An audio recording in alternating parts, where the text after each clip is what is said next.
Baik, kita ke Sarawak Bumi Kenyalang. Antara tumpuan hari ini, operasi musim perayaan mula dilaksana. Vanessa Mering, silakan.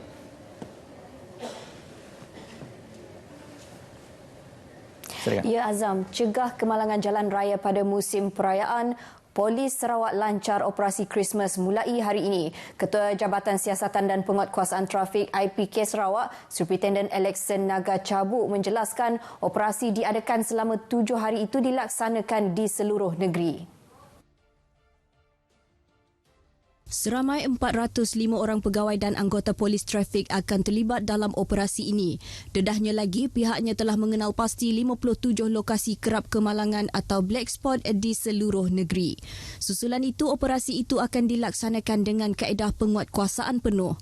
Dihubungi pemberita RTM Kuching, nasihat Superintendent Alexon lagi, pengguna jalan raya diminta memandu dalam kelajuan yang selamat selain memastikan kenderaan dalam keadaan yang baik. Malah beliau juga menasihati pemandu untuk merancang perjalanan dan patuhi had laju yang ditetapkan.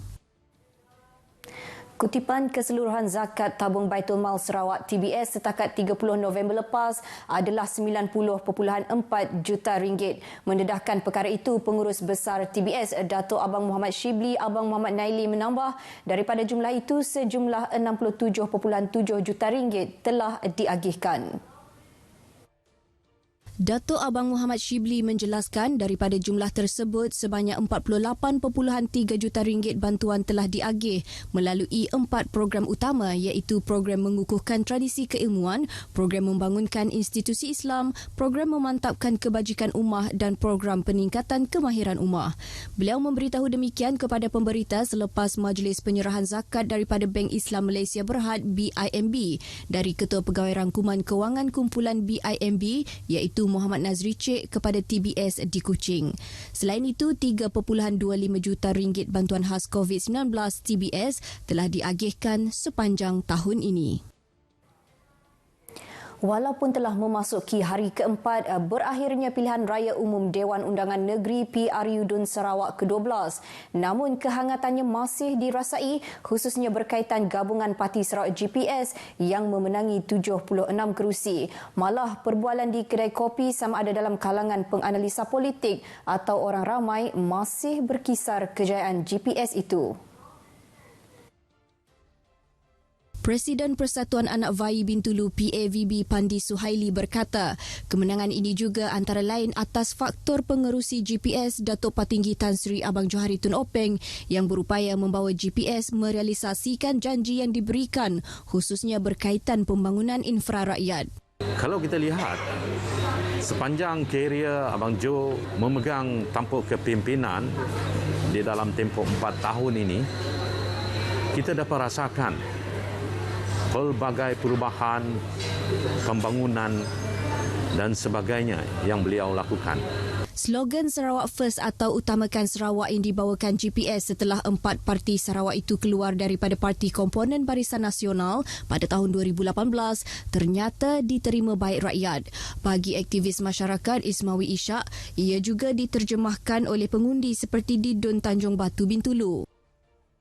Yang memberi kesan kepada orang-orang Sarawak untuk memimpin, mentadbir, mengurus negeri Sarawak tanpa ada campur tangan pihak-pihak lain.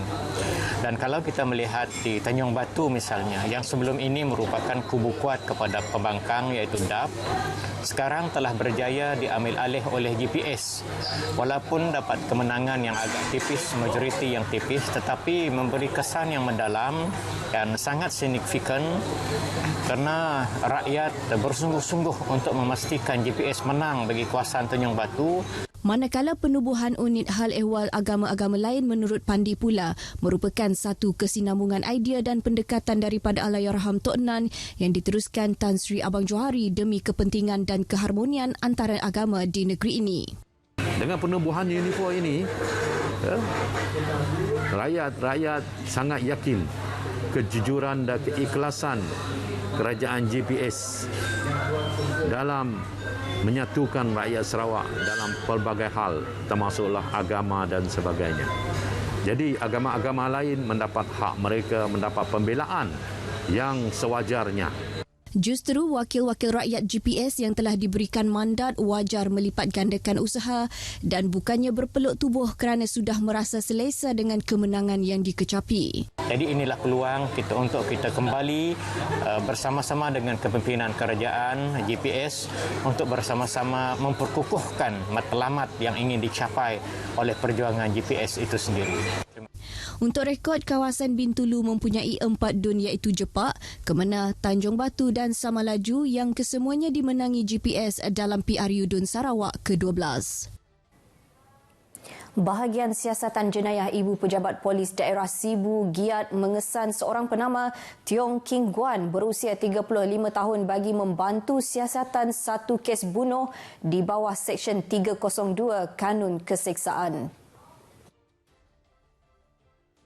IPD Sibu menerusi satu hantaran di Facebook menggesa sesiapa yang mempunyai maklumat berkaitan penama boleh menghubungi Ketua Bahagian Siasatan Jenayah Daerah Sibu DSP Hadian Keria. Sesiapa yang mempunyai maklumat berkaitan boleh menghubungi DSP Hadian di talian 017-411-4341 atau ASP Musa Dolmat di talian 013-508-2919. Sekian perkembangan berita dari Sarawak. Keluarga Malaysia terus patuhi SOP jangan leka kerana COVID-19 ada dalam komuniti. Saudara, awasi keselamatan masing-masing sepanjang musim tengkujuh ini. Kita kembali ke Angkasa Puri. Baik, terima kasih Vanessa langsung dari Sarawak.